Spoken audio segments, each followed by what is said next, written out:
this is Chris. Welcome back to another CreateQuest video. I had a wonderful realization today.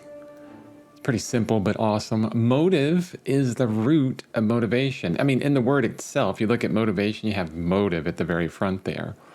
But not only is it the root of the word itself, but it's also an actuality.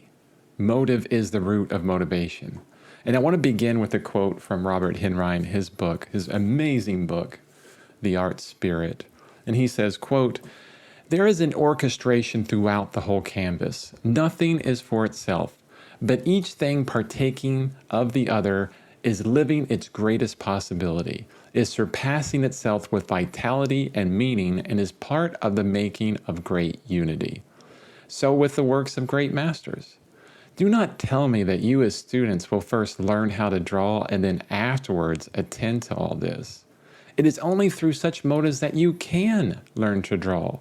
This kind of thought is drawing. The hand must obey the spirit. With motive, you will become clairvoyant of means, will seize and command them. Without motive, you will just wabble about." End quote. Now, before that quote on page 22 of Robert Henri's book, he explains all the details that goes into making a meaningful piece of art. And he uses words such as relationship, movement, sensitivity. He says things like painting or drawing to vitalize and describe a state of being, all of which transcends technical skill, yet are really hard to find because they are based in emotion. And I'll repeat Robert Henri's words here, quote, "Do not tell me that you as students will first learn how to draw and then afterwards attend to all this," end quote. Now, most creators nowadays put technical skill before their passion. Maybe they make a promise, or we all do it, right? I've done it. Maybe we make a promise to come back to the passion later, but most of us forget entirely. Then we wonder later on why we're not motivated to keep working. The problem is that motive is the root of our motivation. It's through this motive, also known as purpose, passion, impulse, intention, that we can move beyond the technical into our master works.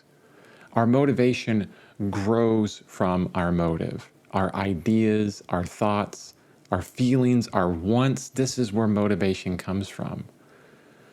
Let's get a good grasp on what we want to communicate first, then find the means to do that. So back to you. What's your motive for the entirety of your life or for a certain creative piece you're working on? What feelings do you want to communicate? Emotions or ideas or whatever you want to put in your work, something that fires you up, right? And how can you focus on that a little more today? And then through that, through those emotions, find the techniques to communicate your true passionate motive.